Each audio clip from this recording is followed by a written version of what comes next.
শেখ হাসিনা ক্ষমতাচ্যুত হওয়ার কয়েকদিন আগে সেনাবাহিনীর তরুণ সেনা কর্মকর্তাদের ক্ষোভের মুখে পড়তে হয়েছিল বাংলাদেশ সেনাবাহিনীর প্রধান জেনারেল ওয়াকারুজ্জামানকে। ভারতীয় সাময়িকী দ্য উইকে শনিবার প্রকাশিত এক প্রতিবেদনে এমনটাই বলা হয়। এতে বলা হয়, 2 আগস্ট এক বৈঠকে তরুণ সেনা কর্মকর্তারা দেশের পরিস্থিতি নিয়ে ক্ষোভ প্রকাশ করেন। প্রতিবেদনের বৈঠকের সঙ্গে সংশ্লিষ্ট একটি সূত্রের বরাত দিয়েছে দ্য উইক। দ্য উইকের প্রতিবেদনে বলা হয়, সেদিন কঠিন পরিস্থিতির মুখোমুখি হতে হয় সেনাপ্রধান ওয়াকারুজ্জামানকে। ওই সময় পরিস্থিতি নিয়ন্ত্রণে আনতে মাঠে সামরিক বাহিনীও ছিল। পরিস্থিতি নিয়ে কথা বলতে সেদিন এই বৈঠক ডেকেছিলেন সেনাপ্রধান। সূত্রটি দ্য উইককে জানায়, সেনা কর্মকর্তাদের মধ্যে জমে থাকা ক্ষোভ প্রশমনে সেনাপ্রধান সেদিন বলেন, যদি অগণতান্ত্রিক উপায়ে ক্ষমতা হস্তান্তর হয় তাহলে বাংলাদেশ কেনিয়া বা আফ্রিকার অন্যান্য দেশের মতো হয়ে যেতে পারে। তিনি বলেন, আমাদের দেশে 1970 সালের পরে এমন গণবিক্ষোভ আর কখনো হয়নি, তাই এটি ব্যতিক্রম ঘটনা। সবাইকে ধৈর্য ধরতে হবে। তবে এর আগেই সেনাবাহিনীর ভেতরে অনেক কিছু ঘটে গেছে। আর 2 আগস্ট বৈঠকও শেষ হয় তরুণ সেনা কর্মকর্তাদের ক্ষোভের মধ্য দিয়ে। দ্য উইক বলছে, এর জেরে শেষমেশ শেখ হাসিনাকে ক্ষমতা থেকে সরানোর সিদ্ধান্ত নিতে হয় তাকে। 3 দিন পর প্রধানমন্ত্রীর পদ ছেড়ে দেশ ত্যাগে বাধ্য হন শেখ হাসিনা। শেখ হাসিনার সঙ্গে সেনাপ্রধানের আত্মীয়তার সম্পর্কটিও উল্লেখ করা হয় দ্য উইকের প্রতিবেদনে। এতে বলা হয়, শেখ হাসিনা তাকে নিয়োগ দেওয়ায় এবং আত্মীয়তা থাকায় তিনি এ ব্যাপারে বেশ অস্বস্তিকর পরিস্থিতিতে পড়েন। স্বাভাবিক অবস্থা ফিরিয়ে আনতে সেনা মোতায়েনকে যৌক্তিক হিসাবে তুলে ধরতে চেয়েছিলেন সেনাপ্রধান। তিনি বলেছিলেন, বাংলাদেশ সেনাবাহিনী ভালোভাবে দায়িত্ব পালন করেছে।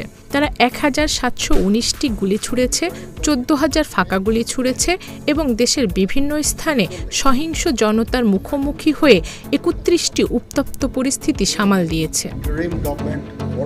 এরপর একের পর এক প্রশ্ন আসতে থাকে। তরুণ সেনা কর্মকর্তা মেজর মোহাম্মদ আলী হায়দার ভূঁইয়া সেনাবাহিনীর ভূমিকা ও এর বৈধতা নিয়ে প্রশ্ন তোলেন।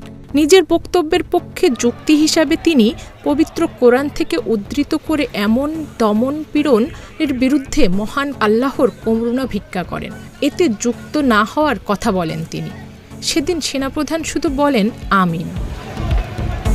ওই পরিস্থিতিতে সেনাবাহিনীর উপর মানুষের অসন্তোষ বৃদ্ধি পাওয়া নিয়ে শঙ্কা প্রকাশ করেন মেজর হাজেরা জাহান। ওই সময় তিনি শিশুদের প্রাণহানি ও এর ন্যায্য বিচার হওয়ার উপর গুরুত্ব দিলে তাতে একমত হন সেনাবাহিনীর প্রধান general Wakeruzzaman. Rapid action battalion RAB ও বর্ডার গার্ড বাংলাদেশ বিজিবির কয়েকজন কর্মকর্তার কর্মকাণ্ড গ্রহণযোগ্য নয় বলে উল্লেখ করেন আরেক কর্মকর্তা। ওই সময় সেনাপ্রধান বলেন, পরিস্থিতি স্বাভাবিক হলে এগুলো দেখা হবে। সবশেষে সামাজিক চাপ ও হয়রানির মুখোমুখি হওয়ার ব্যাপারটি তুলে ধরেন তিনি। ওই সময় হতাশা প্রকাশ করে আইয়ুব বাচ্চুর একটি গানের প্রসঙ্গ উল্লেখ করেন জেনারেল ওয়াকারুজ্জামান। আমরা এখন মহামান্য রাষ্ট্রপতির কাছে সরকারি চাকরিতে কোটা সংস্কার আন্দোলনকে ঘিরে গত জুলাই থেকে উত্তপ্ত ছিল বাংলাদেশ। ওই আন্দোলনের দমন পীড়ন শুরু হলে দ্রুত আন্দোলনের বাঁক ঘুরতে থাকে। একসময় সরকার পতনের আন্দোলনের দিকে যায় বিক্ষোভকারীরা। পরিস্থিতি সামাল দিতে ব্যর্থ হয় সরকার। ছাত্র জনতার গণ অভ্যুত্থানের মুখে গত 5 আগস্ট প্রধানমন্ত্রীর পদ ছেড়ে ভারত চলে যান সাবেক প্রধানমন্ত্রী শেখ হাসিনা।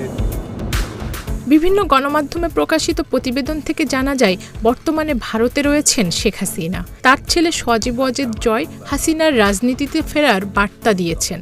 তবে তিনি কিভাবে আবার দল গুছিয়ে নেবেন তা এখনো বলা যাচ্ছে না। এই পরিস্থিতিতে আমরা হাল ছেড়ে দিতে পারি। Zulekha Parvin, independent digital.